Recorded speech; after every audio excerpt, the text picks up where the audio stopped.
Are you feeling a lot of resentment and anger towards someone and you just haven't been able to let it go? It could be that you're apologizing to them in the wrong language. Or they're apologizing to you in the wrong language. Or, yeah, I'm sorry.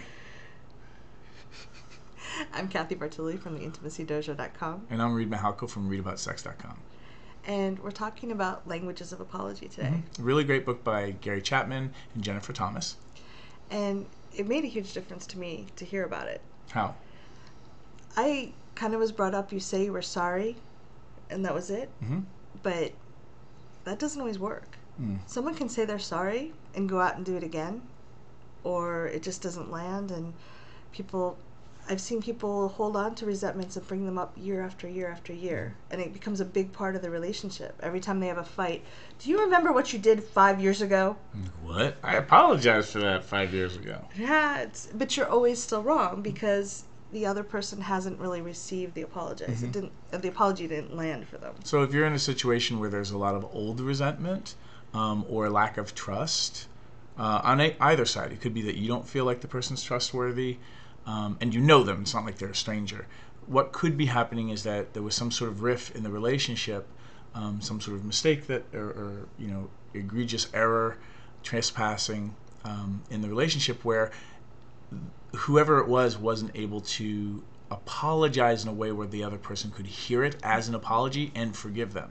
And until you forgive people for their trespasses, it's really, really hard to start rebuilding trust. And not even really hard, it's basically darn near impossible. Right, and it's even if it's something kind of small, it's like having that pebble in your shoe all the time. It irritates, and you're not feeling as connected to the person you're with. And the other person can feel like they're fine because they apologized, but it wasn't received. Yeah, you can actually be angry because, come on, I apologize. Why do you still keep bringing Which it up? then creates more, distance in the relationship. So the basic theory of the 5 languages of apology is similar to Gary Chapman's first book, which is the 5 love languages, where people are apologizing in dialects that you might not actually understand or might not land on you as the apology is genuine.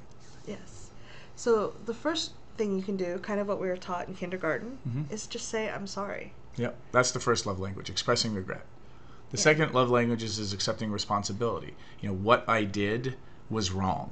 I actually did it, and it's wrong, rather than, I didn't really do that. I didn't spill red wine on your favorite dress.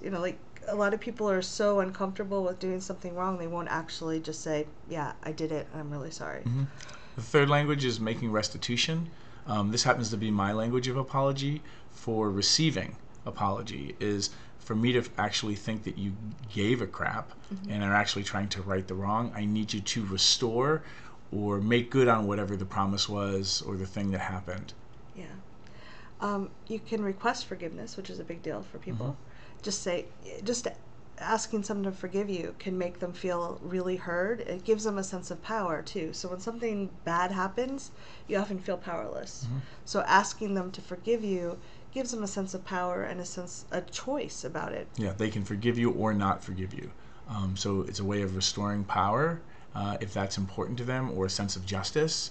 And then the final language is genuine repentance, which is like, I am never going to do that again, and here's how I'm going to try to not do it again, or here are the steps I'm going to take, or the actions I'm going to take, so that you get that I'm never going to have this happen again. Right. I will never drink red wine in the closet again.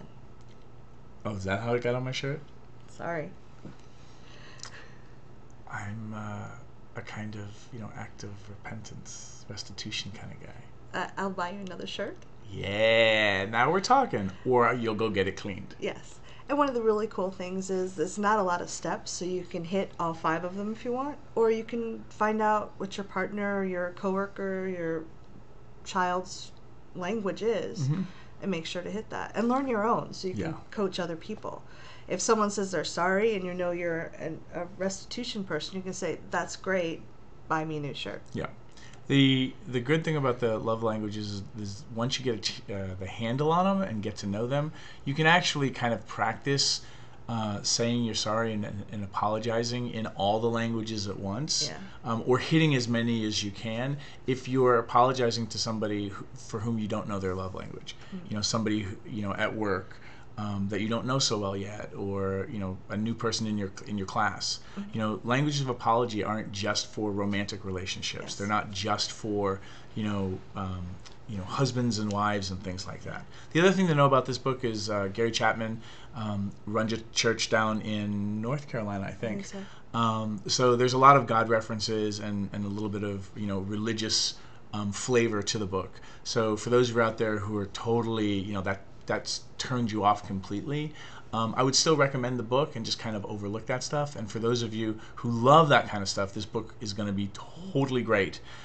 Or if you have friends that are super, religious churchgoers, this is a great book for them.